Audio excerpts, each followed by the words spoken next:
Hold on. What? Our day is not over just yet. Woohoo! USA! USA! We have an action-packed hour for you 6 p.m. drivers. Would I rather be feared or loved? Easy, both. I want people to be afraid of how much they love me. Matt Skraby wraps up a full day of live and local sports talk. And that is the whole problem with aliens. You just can't trust them. Occasionally you meet a nice one, but usually they turn out to be some kind of big lizard.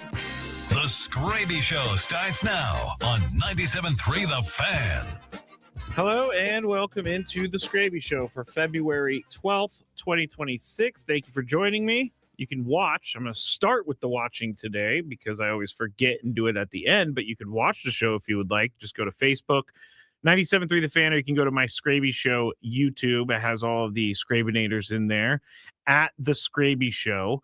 And you could also go to the YouTube for 97.3 The Fan and my Twitter at Matt Skraby. Plus, if you just want to listen and not see this ugly mug, then you can go to the Odyssey app and type in 97.3 The Fan, and you will be able to hear the show and hear all the different segments we've already done on Gwen and Chris. If you don't know, the Odyssey app chapters everything. So all Frank, Paul, and myself, we chapter for the Odyssey app, which means that we break it down. Each segment has a title. Sometimes my titles are great. Sometimes my titles are not, because I feel like I've written 10 million blurbs for sports radio in the last 8 years. So sometimes I just can't figure it out. But go to the Odyssey app, type in 97.3 The Fan, look for Gwen and Chris or the Skraby Show, and you will find it. We're going to hear from AJ Preller. He was out at spring training today talking to the media.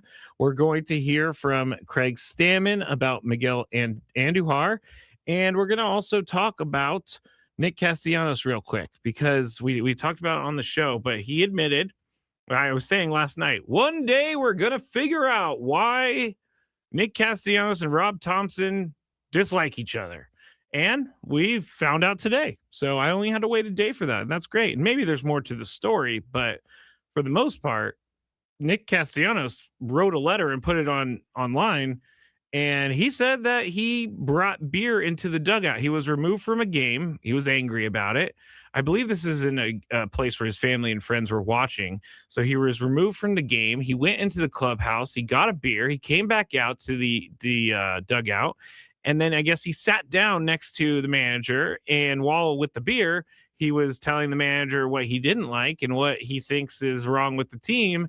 And the manager was not happy about that. Now, Nick Castellanos does say he thanks his a coach and a teammate for coming over and getting the beer away from him before he ended up drinking it. But honestly, I don't. Maybe I'm just jaded because I used to drink a lot, and I understand that it's bad to bring a beer into a dugout. But to have the fallout that they did, there's got to be more to the story. Maybe it's just the years that they spent together, and they just started getting on each other's nerves as they went along. But I do think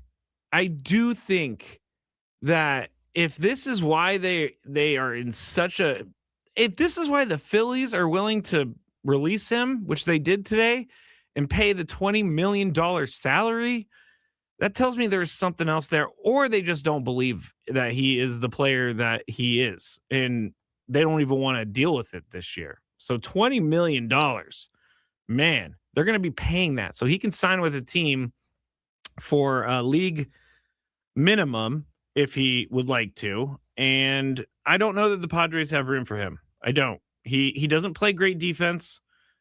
He can hit, but his numbers have been declining each year. So I don't know that the Padres are going to look in this direction for Nick Castellanos. But again, it's kind of crazy that this all came down to bringing a beer into the dugout. But Mime on the chat says, I'm sure that was the boiling point. I'm sure too that it was the boiling point. There's probably some stuff that led up to it.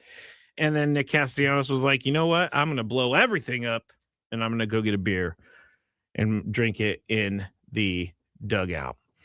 All right. Let's let's just get right into it. Let's get right into it with AJ Preller. He was out at spring training today. Sammy Lev out there as well.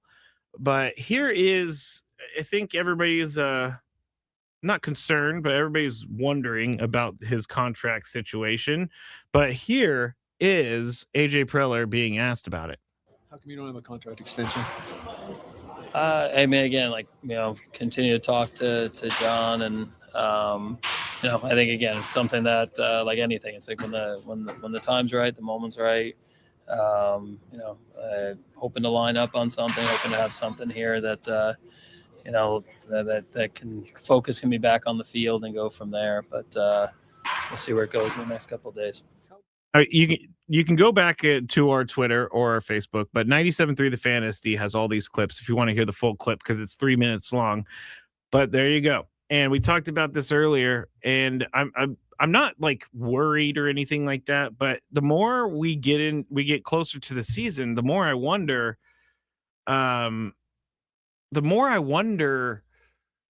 Like, is this because the team is taking bids? And is this because they're selling the team? Do they not want to put him under contract in case someone who's willing to buy the team doesn't want him to be a part of the package? Now, I don't know how much AJ Preller makes, but I can't see someone. Let's just say I honestly don't know how much he makes, but I'll say $1 million. I can't see that being a breaking point. I mean, if someone doesn't want him, then you can't force an owner to keep someone on the staff, but I don't know why they wouldn't keep him for at least a couple more years, especially if they're like a Joe Lacob who, doesn't really have professional baseball running experience. He has professional basketball running experience, but I would think that AJ Preller would be an asset, and he would add value to the whole thing because you have a guy who has put together teams that have gone to the playoffs the last couple of years, and although they haven't made it as far in the playoffs as we all want them to, they're still in the playoffs. And Chris says this all the time, and Chris is right for saying it. Name a better 5-year stretch in regards to wins and playoffs than what the Padres have done the last 5 years. You can't, because they have been really good. So when I see all these comments on this tweet, like, he hasn't gotten us to a World Series, he needs to go, he's ruining this team, I have no idea what people are looking at. I really don't. Yes, it's a fact. He has not gotten this team to a World Series, but it's also a fact that he has put this team in a position to get to the World Series. And so when you're getting to the playoffs and there is just the players aren't performing, to me, that's not in the GM. The GM's job is to set up the roster so that they can win and win a lot of games. And that's what AJ did. So I think it was Gator Padre earlier who said something along the lines of, well, yeah, AJ missed all those pitches when he was playing, which is, obviously not true. He's not a player. So I don't understand why everybody's so mad at AJ Preller. I guarantee that a new GM would come in and those people that are complaining about AJ Preller would complain about the new GM. So maybe it's just like, hey, we just want to complain. That's what we're going to do, is complain. But to anyone who is thinking that he is the problem, I can't agree with you on that. You can have that opinion, but I cannot agree with you on that. Catchers. We've talked about the catcher situation. We've talked about Luis Campusano, but AJ Preller was asked what kind of role he envisions for Luis Campusano.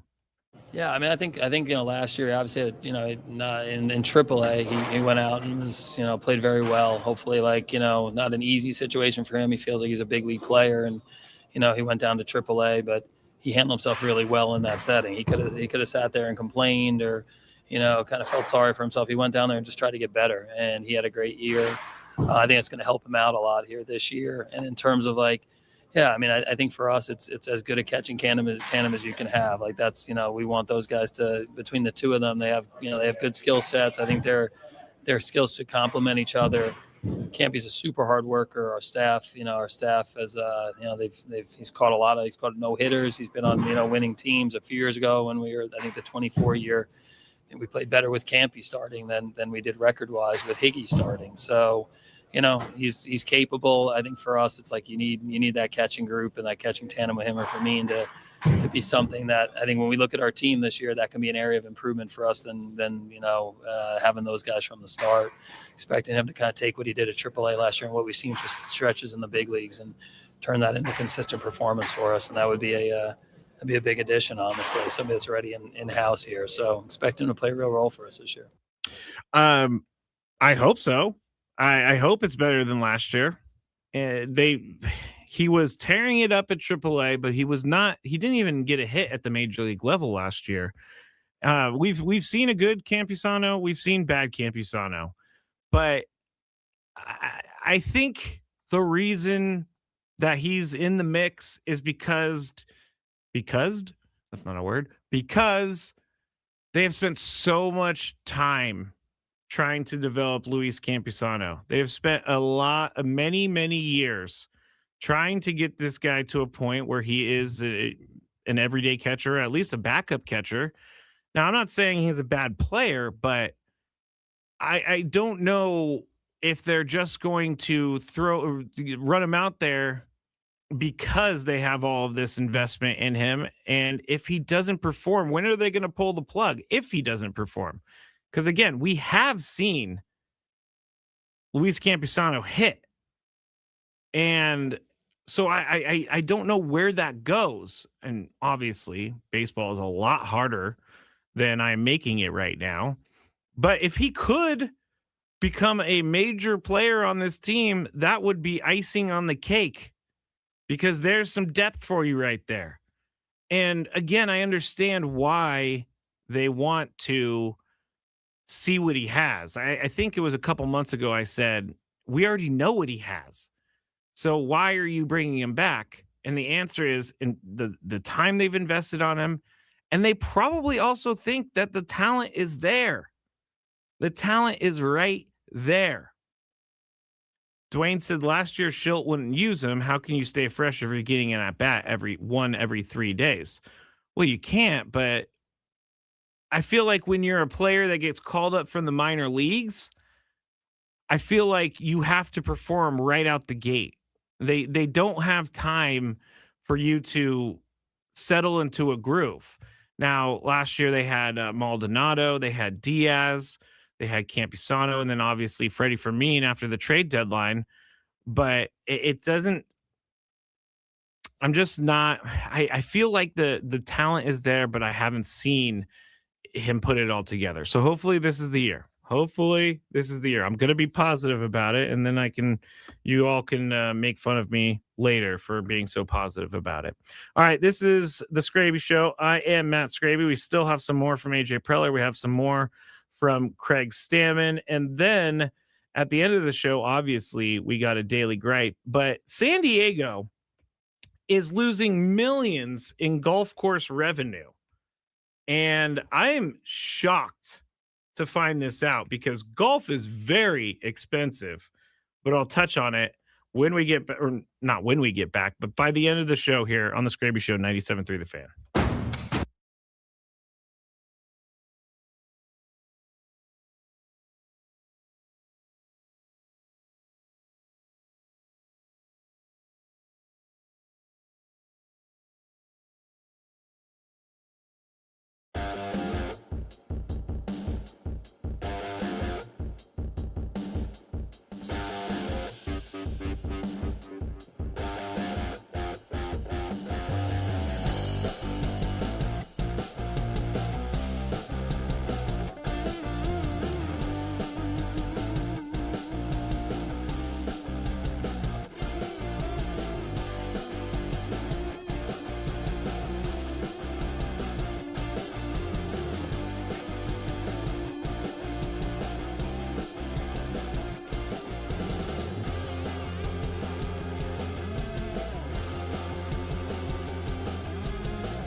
Broadcasting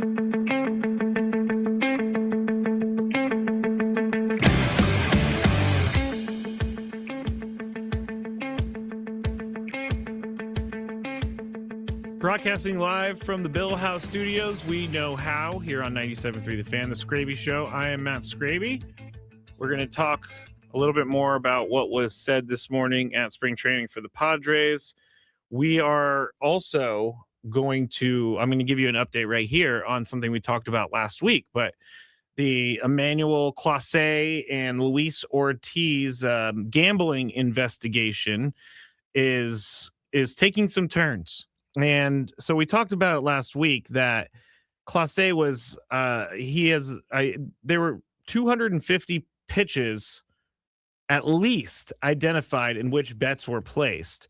So Clase was heavily involved in this, it seems, from what we've been told. But Luis Ortiz, on the other side, his lawyer is arguing that he was among those that was duped by teammate Emmanuel Clase, and they're trying to separate the two. Right now, it's a co-defendant thing. So it's Clase and Ortiz in the same thing. And so they're trying to separate Clase from Ortiz because Clase obviously was much more involved. The reports show that Ortiz was accused of rigging just 2 pitches in the original indictment, and prosecutors said that number has not changed. So I do think that's a major difference. If someone is kind of the ringleader, throwing over 250 pitches in which bets were placed, then you have someone who had only 2 pitches that bets were placed that they can identify. That's a major difference. And so I can understand why he wants to get himself out of the co-defendant spot with Emmanuel Clase. But it's a very complicated thing.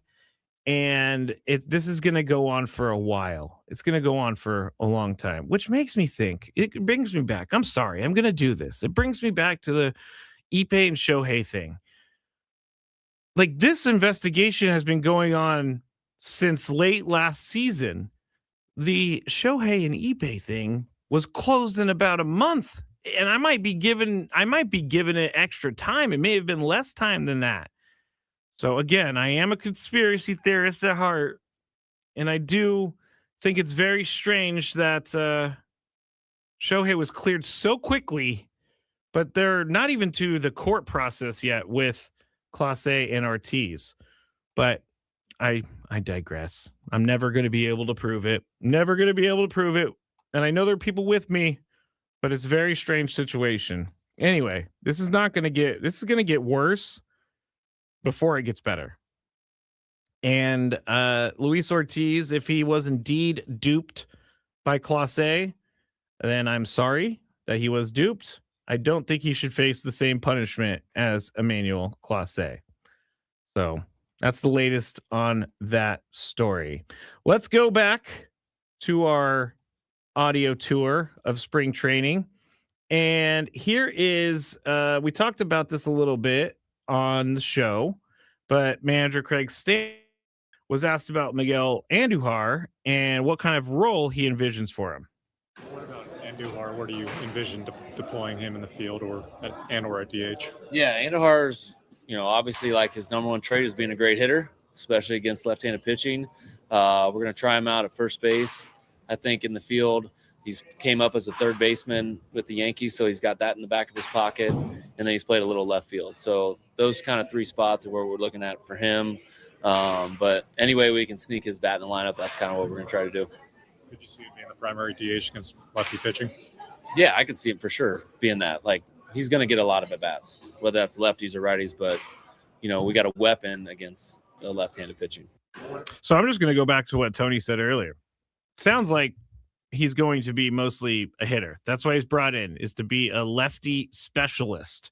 And I'm fine with that because Miguel Andujar was very good against lefties last year and has been very good against lefties overall. So I'm good with that. Like, I don't know that he is the kind of defender that they want. Definitely not on an everyday basis. maybe a spot start here and there, but it's we're starting to see we're starting to get some answers, and we'll keep getting answers. But now that we kind of know that Miguel Andujar is going to be the lefty specialist DH, it makes us think, who else is going to be a DH? Do they even have that DH on the team? Is that DH still to be acquired? Who knows? Who knows? But I'm excited to see what Miguel Andujar can do, because as you heard Craig Stammen say, they got a lefty weapon off the bench, and Padres haven't had a lefty weapon like that off the bench in quite so. And I say lefty, he bats well against lefties, so that's why I'm saying lefty. But the Padres haven't had someone like this in a little bit, not in the last couple of years. That is for sure. I think that's it for our audio today. I think we're good with our audio today, because it's just some more. You know what? Actually, I lied to everybody. I lied. I want to hear this one. I want to hear, before I talk about him just being a DH. I should have done this earlier, but Craig Stammen was asked about Andujar's ability to actually play first base. With Andujar, obviously he's played some first base, but not a ton of first base. Is the ideal scenario for him a situation where you can, sort of plug him in there at first base with a degree of regularity? Yeah, I think, we've got Gavin can play first base. He's done really good so far with the stuff that we've seen defensively at first. And we obviously know what he can do with the bat. Obviously he's better against right-handed pitching. He did a little bit better against left-handed pitching last year. So he could be an option to be the everyday first baseman. But, are there days where we got a tough lefty on the mound and we'd rather give him a day off? He's been grinding. It would be nice to have another option to stick over there at first base and then put a guy like Andujar in the lineup, that can mash some lefties. Well, there you go. I still don't think he's going to play much defensively. I still think he's probably going to be more of a DH. They do need someone who's able to spell Gavin Sheets, but is anybody not worried, but is anybody concerned that they're putting all of their eggs in the Gavin Sheets basket? I mean, still, the roster can be built out. They still have time to sign guys. So this take could be completely proven wrong in the next day or so. But do we think that Gavin Sheets is going to be able to handle the rigors of a full season and being an everyday player and playing at first base?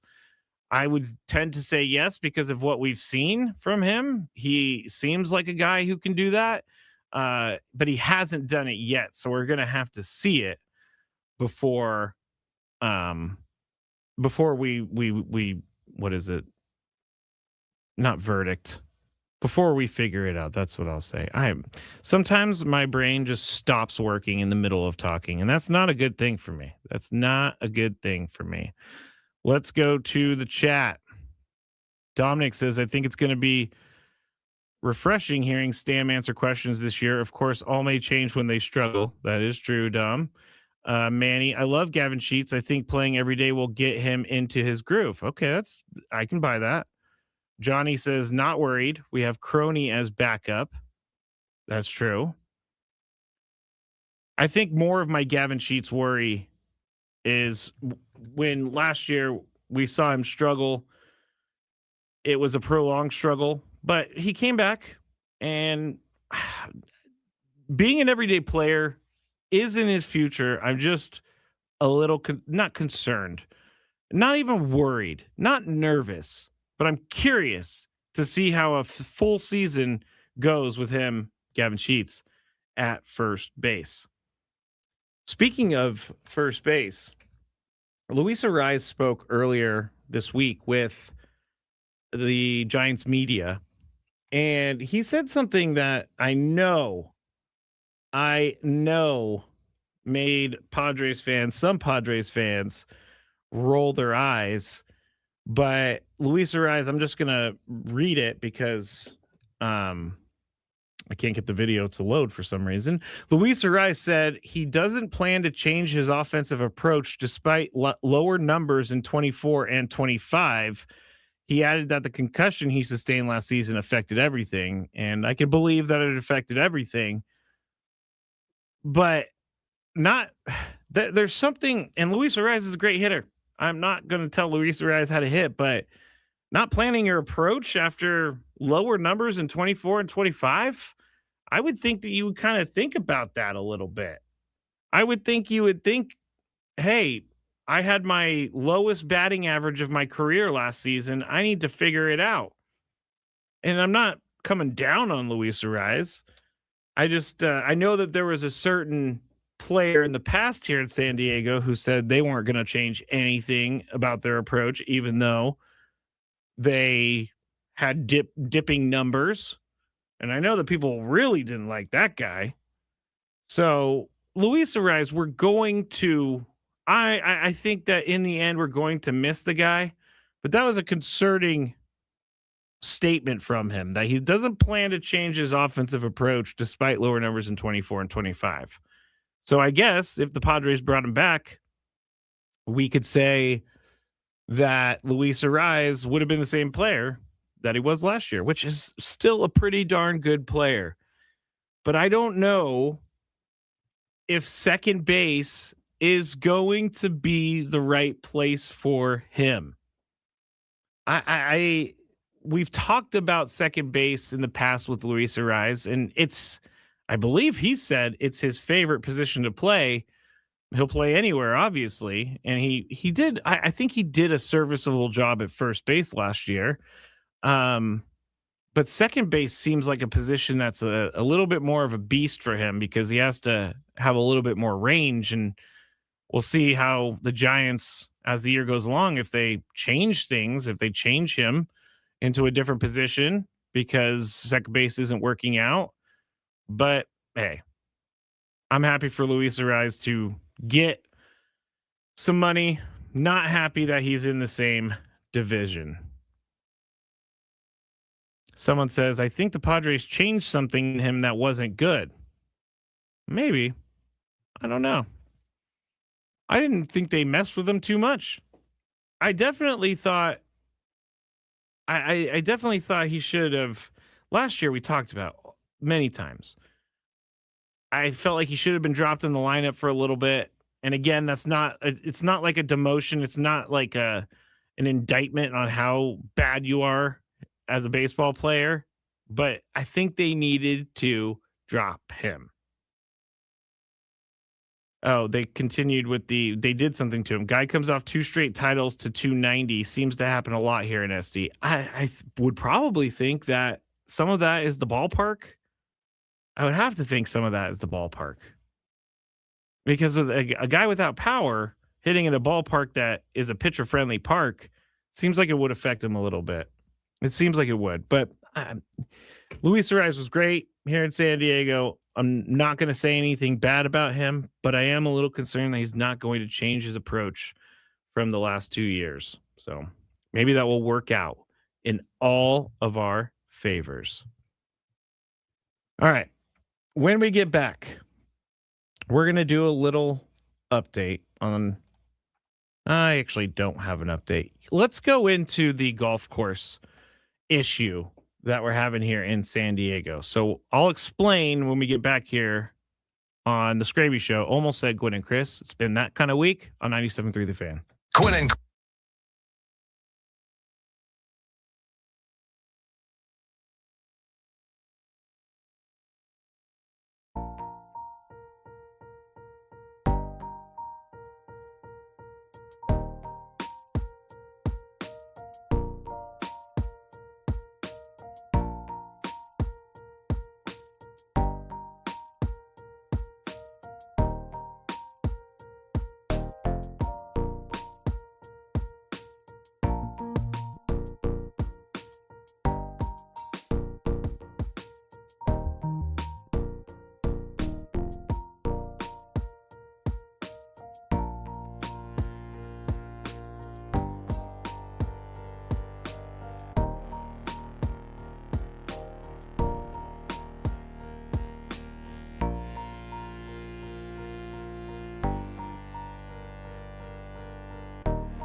All guests on 97.3 The Fan. Join us on the David P. Shapiro Fan Hotline. David P. Shapiro, criminal defense attorneys helping good people regain control of their future when charged with a crime since 2010. Visit davidpshapirolaw.com. Matt Skraby, Skraby Show, final segment of the Skraby Show for the week. All three of us will be back tomorrow. Chris will be in Reno, but he will be joining the show. Tony and I will be here in San Diego. And then tomorrow is the last show that Tony is in studio before he heads out to Peoria. And we never get to see him again, or at least until the end of the baseball season. It's a very sad day. We all, at the end of the baseball season, we are, sad because we're all into it and it's the playoff time and all that. But then Tony gets, to come back to the studio. We all get to hang out, have fun. But then when he leaves, it's very sad because we never, as I said, get to see him again. Let's go to the chat real quick because there was a comment. I believe it was from XB. Arise got a concussion last year. Yes, he did get a concussion, and he did say that affected him. And I'm not going to say that he's lying because I believe it. I guess when I'm thinking about a player and how they performed, part of me doesn't think about the concussion because it didn't seem to be a major issue throughout the rest of the year. Now, I mean, we have NFL players and college players get concussions a lot, and then they're out for quite a while, and it seems very serious. But I guess we don't think about that in baseball as a concussion being something that, is something that he I just didn't realize that he was going to have to work through it for the rest of the year. I've had a couple concussions in my life, and I could tell you that it's not easy. Your head hurts. They weren't serious concussions. They were high school football concussions. Luis Arise did get hit pretty hard in that game against the Astros. And so maybe I should have thought about that last year. Didn't. But he did say the concussion affected him, so I will give that to him. Dwayne says, just look how getting hit in the head screwed Austin Nola's career. Yeah, that was in spring training. It messed up everything. He had a hard time seeing. I believe he took a foul ball off the face when he was catching, off the mask. But I can 1,000% think a catcher would be affected by a concussion for sure because they're getting hit by that ball all the time. XB also says Merrill declined as well from his. He did have a concussion. He got tagged on the head, I believe, against Arizona. Last year was a very interesting and strange year for Jackson Merrill. It was a stop and start type of year. He started the year great, got hurt with the hamstring, was out for a while, came back, got hit in the head on a tag, got a concussion, went out again. So it wasn't very easy for him at all. Dominic makes a great point. I think any concussion is a serious concussion, high school or not. It's your brain. That is true. That is true. I listen to this fantasy football podcast all the time, and it's the ESPN fantasy podcast. And what's her name? Stefania Bell. She's like the medical person on that podcast. But she always gets really mad when people try to discount concussions because they're very serious and no two concussions are the same, which obviously I believe. So maybe I should give more credence to that. I honestly, we really didn't hear anything about it going forward. So I was like kind of shocked when he said that. But anyway, let's go to this golf story. And I know people are like, golf, really? You want to go to a golf story? Well, I think it's a good story to talk about because it affects all of us here in San Diego, and it affects the general fund here in San Diego. Fox 5 did a story on this, and I think I'm just going to let it play through. It's like 2 minutes, And if you want to watch, you can go to my YouTube at the Skraby Show, and it's like 46 minutes in. But here is the news report. Even on a rainy day, diehard golfers are still hitting city golf courses like Kalina Park, and not just because they love the game. Kalina First Tee helps the kids, and I know like our round the money goes back to the kids in the program. While they're trying to hit it straight, a city audit committee is trying to keep the financial numbers in line by revealing ways to improve profits from the city's leased golf properties to maximize revenue during a time when San Diego is dealing with a $250 million budget shortfall. If we are not managing our assets appropriately, I think we are doing more of a disservice to the public. While reading the audit, I was struck at how much revenue Fairbanks Ranch was bringing in, but how little in pay the city was obtaining. The city owns 11 courses, including Torrey Pines, and leases out 8 of them. The audit found that in the 2024 calendar year, the golf course land leases brought in $3.7 million in revenue. The Fairbanks Ranch Country Club is making close to $17 million. The audit states that reappraising the Fairbanks Ranch lease at the earliest possible opportunity could bring in approximately $2.5 million in additional general fund revenue. On the other end of that spectrum, Kalina Park had more than $800,000 in revenue in 2024, but only paid the city just over $4,000. If rounds data were consistently reported, the city could identify underperforming courses and investigate the underlying causes. In other words, the audit found that the city must do a better job monitoring course performance, and not only financially, but also by inspecting. All right, I think everybody gets the gist of this, but that was Fox 5. Thank you for that report because you explained it really well. This is kind of a big deal, I think, because that's some big money that they're missing, and I really don't know where that money's going because golf is very expensive. I do have a major issue with, and I don't understand why the places that make so much money don't have to pay a fair amount of money. Now, Kalina Park, I haven't played there in a really long time, but you heard them say they made revenue of $800,000 and they only paid $4,000 to the city. I don't agree with that, but at the same time, if you're making $17 million a year with Fairbanks Ranch, you need to pay your fair share, and that would help us a little bit. We wouldn't have all this crazy stuff with the parking downtown. The one thing that scares me a lot about this is that we're going to have some golf courses closed down. And as a golfer, I am always searching for deals. I'm always trying to play new courses. And some of these golf courses, city-owned golf courses, are some of the best in San Diego. I think Balboa Park's 18-hole golf course, the long one, is a really, really great course. And if you have a city card, you are getting great value on that golf course. I even like the Balboa 9-hole golf course. I think that one is a great golf course as well for what it is.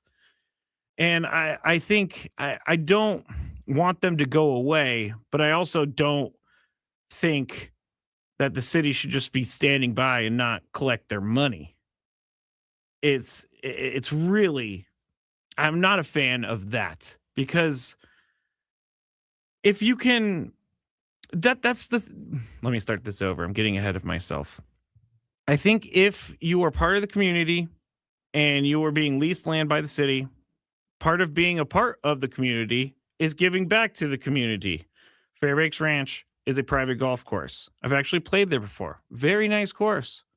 Very nice course. It's a private course. I believe you have to pay over $10,000 just to be a member of the course. So that's why I'm like, hey, you got to pay your fair share. Kalina Park, a much smaller golf course. I don't think they have $10,000 memberships, but a lot of that money goes back into the First Tee, which the First Tee is a program for kids where they go and they learn how to play golf and they get some golf clubs, and the PGA Tour is behind the First Tee. But I think they should redo all of this, and I think everybody should pay their fair share. And I hope they don't close any golf courses. I saw earlier that Tecolote Canyon, which I've played many times. I played with Chris. Tecolote Canyon, it said, Tecolote Canyon closing on Sunday after city terminates lease. I was like, what? What? And then I looked, and it was not closing, so it was fake news. It was actually just closing for construction repairs. So anyway, that's what I have to say about that. I don't like to delve into the realm of politics at all, but I felt like I had to say something about it for sure. Now, I want to close with this. Now, I got to put it up on the screen because it's hilarious. I was sent this morning, and we talked about it yesterday or 2 days ago. The dog finder, the party app or whatever it's called, search party, the dog finder for Ring. People are very upset about it, and I can't figure out how to make this a full screen. But another company jumped right on this, and another company made a pretty funny ad in regards to this whole Ring search party thing. So here it is. Wise just made a hilarious commercial. See for yourself. This is Milo. Pets are family, but every year 10 I have no idea why it's doing this. Hold on. I'm sorry, everybody. This is not working out for me right now. I'm just going to play it. You don't need to see the audio. The ways we look for them haven't changed in See the years, video. except for all of these. But what if we could make finding one lost dog require the computational power of a small dictator-led nation state? Search Party from Ring uses AI to search through our tens of millions of cameras. We could find literally anyone, but we only use this technology to find lost dogs. Recently, we announced a partnership with over 5,000 law enforcement agencies, but we won't let them use this feature. This feature is just for dogs. Guess what? We've automatically opted your cameras in. Who has time to read settings? Not you. You're too busy being a hero, whether you know it or not. And the best part, it's free for everyone. We're just doing this out of the goodness of our hearts. Customers are loving Search Party, and so will you. Don't these nice images of kids reuniting with their lost dogs feel good? Look at this one. Doesn't that make you feel warm and fuzzy? There's absolutely no reason to go to wise.com and buy a camera with an SD card, because if you own all your own footage, you won't be able to help people find lost puppies. I'd tell you to join the neighborhood, but you're already in it. Search Party, way better than Wisecam, and definitely only for dogs. So they're making fun of Ring for being some sort of AI apocalyptic state, some sort of 1984. They're all watching us at all times. I thought that was funny, and it's pretty amazing that they were able to put that out so fast. But it's called Wise, WYZE. And Mime's right. I love that Skraby said he doesn't like to get political and plays an ad criticizing our perpetual surveillance state. That is true. I don't have a message for the perpetual surveillance state other than I don't like being filmed if I don't know I'm being filmed. But this was more of a joke. It was lighthearted. I thought the ad was funny. I thought it was creative. I thought this is a way that a company is going to capture some of the market space, and this is the way the company is going to get people to know what their product is. Now, the whole thing with the SD card, that would be a little much, having to go get your SD card out of your camera all the time to download the footage. But it is interesting how all of this footage, I think it was Nancy Guthrie. I'm pretty sure everybody knows about that situation that's happening. There were cameras on her house, and I believe the subscription had expired, but they were able to retrieve it somehow. So even though it wasn't supposed to be recorded or something. I hope I'm not saying that too incorrect. But anyway, thought that was fun, so I brought it up. What's annoying Skraby today? Let's find out. It's time for the Daily Gripe. All right. My Daily Gripe is something that happened this morning. And it was when I was going to get some coffee before my other job, And the daily gripe is this. I couldn't believe it happened, actually. Someone took my coffee and claimed it was theirs. So what happened was I put my name in, Matt, black coffee. That's what I drink. Grande or Venti. Today it was Grande. So this person comes in. They yell, Matt, I'm on the other side of the store. And this random person just goes, oh, yeah, that's me. Grabs it and walks out before I'm even able to get over there. So this has happened to me twice in the last 2 months. I went to a do-it-yourself Mexican restaurant and ordered ahead. My meal wasn't there. Someone stole it. So I need to start naming my coffee or giving them a different name. But this was ridiculous. This guy literally just walked in, basically took the next cup. It's ridiculous. And so I had to go up, be like, hey, I think you gave my coffee to someone else. And they're like, well, where were you when we called your name? I was like, I was, over there, but that guy grabbed it so quick and he left. My daily gripe is stealing my coffee, stealing my food. People, pay for it. Come on. Just do it. All right. That's it for the Skraby Show for the week. Thank you to everyone. I will talk to you all tomorrow. Chris Mack.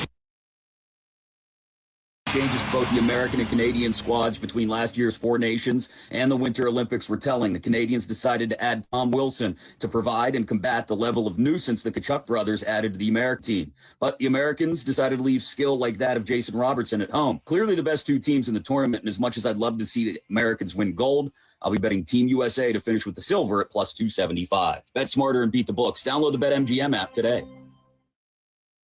My name is Whitney Allen, and I'm a widow. My husband, Ryan, died. We never thought we'd ever have to use life insurance, but the unexpected happened. With Ethos, signing up was fast and 100% online. You can get a quote in seconds, apply in minutes, and get same-day coverage. No medical exams, and you can get up to $3 million worth of coverage. I'm grateful we were prepared. Get your free quote at ethos.com/game. That's ethos.com/game. Paid spokesperson. Time spent on application may vary. Online health questions required.